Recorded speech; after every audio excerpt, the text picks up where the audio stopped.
Tanzania में चुनाव के बाद हिंसक प्रदर्शन देखने को मिल रहा है।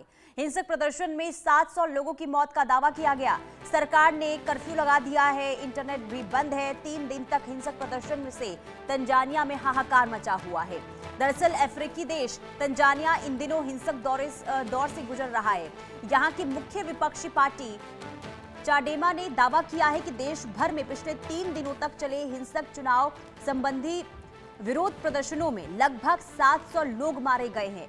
यानी कि आप सोच सकते हैं कि स्थिति कितनी ज्यादा खराब तंजानिया में होगी। चुनाव के बाद हालात वहां पर बद से बदतर हो गए हैं। नतीजा ये हुआ कि सरकार को कर्फ्यू तक लगाना पड़ा और साथ ही साथ इंटरनेट सेवा भी पूरी तरीके से इस वक्त बंद है। यानी कि तंजानिया के अलग अलग शहरों में इस वक्त हाहाकार मचा हुआ है। लोग सड़कों पर उतर आए हैं और लगातार विरोध प्रदर्शन करते हुए नजर आ रहे हैं। ये जो प्रोटेस्ट है वो काफी हिंसक हो गया है। इंटरनेट सेवा बंद है। सरकार ने कर्फ्यू वहां पर लागू कर दिया है ताकि स्थिति को कंट्रोल में किया जाए, लेकिन लोगों में जबरदस्त गुस्सा इस वक्त देखने को मिल रहा है। अजय जांडियाल हमारे संवाददाता तमाम जानकारी के साथ जुड़े हुए हैं। अजय, तंजानिया में अभी क्या हालात है, क्या स्थिति? देखिए, तंजानिया में हालात अभी भी चिंताजनक बने हुए हैं, क्योंकि आप देखें तो जो पोस्ट इलेक्शन वहां पे वायलेंस है वो बहुत ज्यादा हुआ है। जो विपक्ष के लोग हैं उनका कहना है कि अभी तक 700 से ज्यादा लोग मारे गए हैं। हालांकि जो अभी रूलिंग पार्टी है उनका कहना है कि ऐसा नहीं है, ये खाली विपक्ष के आरोप है। मगर चीजें जो है वो अब स्थिति जो है थोड़ी बेहतर हो रही है।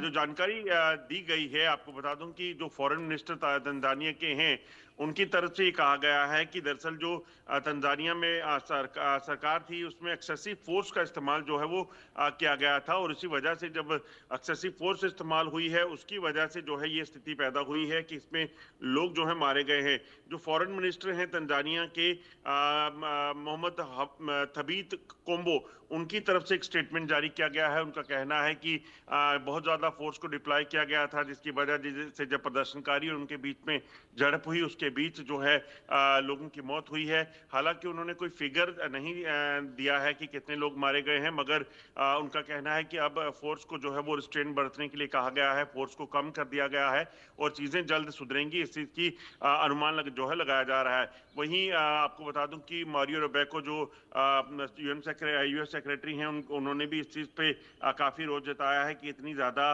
कैजुअल्टी जो है वो तंजानिया में कैसे हो गई और किस तरह से जो है वहां पे चीजों को देखा जाए।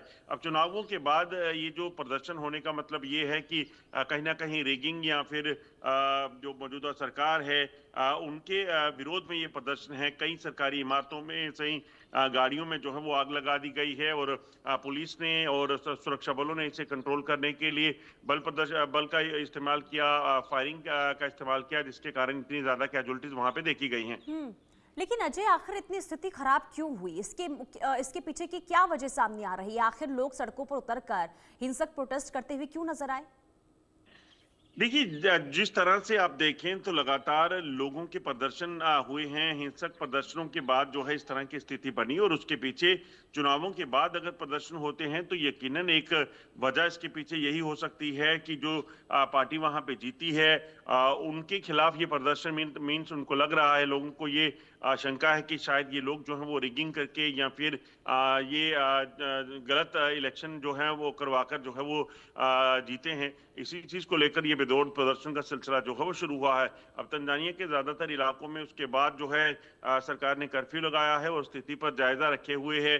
जो सुरक्षा बलों की डिप्लॉयमेंट बहुत ज्यादा थी, जैसा जो फॉरेन मिनिस्टर कोम्बो ने बताया है कि जो पहले सिचुएशन थी अब उसे नियंत्रण में किया जा रहा है। वहां पर अतिरिक्त सुरक्षा बलों की तैनाती जो है उसे कम कर दिया गया है। लेकिन मांग क्या है इन लोगों की अजय? क्या चाहते हैं ये लोग जो प्रदर्शन करते हुए नजर आ रहे हैं? देखिए, अभी क्योंकि वहां चुनाव हुए हैं और चुनावों के बाद ठीक बाद ये प्रदर्शन होने का मतलब यह साफ है कि वो कहीं ना कहीं जो पार्टी वहां पे जीती है उनके विरोध में ये प्रदर्शन है और शायद चुनावों को लेकर जो है वो सवाल खड़े हो रहे हैं और इसी चीज को लेकर ये प्रदर्शनों का दौर जो है वो चल रहा है। बिल्कुल। और देखिए, क्योंकि इंटरनेट सेवा भी अभी वहां पर बंद है अजय, आगे क्या फैसला सरकार की तरफ से लिया गया? आखिर कब तक इंटरनेट सेवा बहाल वापस से हो जाएगी? और दूसरा, ये कर्फ्यू लगाने के बाद अभी स्थिति को लेकर क्या अपडेट है? क्या अभी वहां पर तमाम चीजें बेहतर हैं या फिर लोगों का हिंसक अभी भी देखने को मिल रहा है? देखिए अभी पुनीता कोई बहुत ज्यादा चीजें जो है वो बेहतर नहीं हुई हैं और इसीलिए हम्म। अभी कर्फ्यू जारी है। इंटरनेट सेवाएं बंद रखी जाएंगी क्योंकि कैजुअलिटीज नंबर बहुत ज्यादा है। अभी सरकार और जो भी रूलिंग पार्टी है उनके तरफ से कहा गया है कि हम जायजा ले रहे हैं स्थिति का और उसके साथ साथ ये भी देख रहे हैं कि कहाँ कितने लोगों की कैजुअलिटीज हुई है। तो ये तमाम चीजें जो है वो तब तक जो है वो नहीं सुधरेंगी जब तक तब तक ये चीजें बहाल करना है, चाहे वो इंटरनेट है या फिर नॉर्मलसी है, उसे समय लगेगा। और इसीलिए क्योंकि बवाल बहुत ज्यादा हुआ है, कैजुअलिटीज बहुत ज्यादा हैं, तो ये कहीं ना कहीं बताता है कि अभी इतनी जल्दी चीजें बेहतर वहां पे नहीं होने वाली हैं।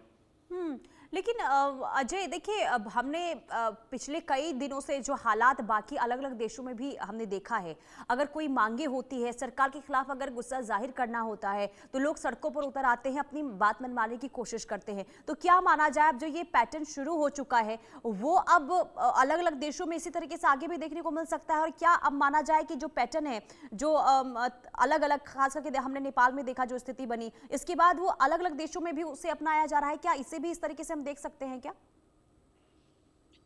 देखिए बिल्कुल आप ठीक कह रही हैं। जिस तरीके से अब लगातार खासतौर पे युवा जब इस तरह से इकट्ठा होता है, मॉब जिसे हम कहते हैं, जब वो जनपद जो रोष जो होता है, अगर उसे आप समय रहते नहीं कंट्रोल करेंगे तो फिर इस तरह की चीजें होना जो तय है। फिर इसीलिए कहा देखा जा रहा है, चाहे वो नेपाल हो, चाहे वो बांग्लादेश हो, चाहे वो सीरिया हो, आप देखें तो वहां पर इस तरह की चीजें जो है वो देखी गई हैं। समय रहते अगर आप इन चीजों को एड्रेस नहीं करेंगे, और दूसरी चीज ये जरूरी प्रदर्शनकारियों की ही बात नहीं है, या इसमें कहीं ना कहीं जो वहां पर पॉलिटिकल पार्टीज हैं वो किस तरीके से इसमें रोल प्ले करती हैं, उनका भी एक अहम जो है वो असर रहता है। क्योंकि अगर आप देखें बांग्लादेश में जो हुआ, तो मोहम्मद यूनुस की पार्टी जो है वो लगातार शेख हसीना के खिलाफ लोगों को भड़काने में लगी थी।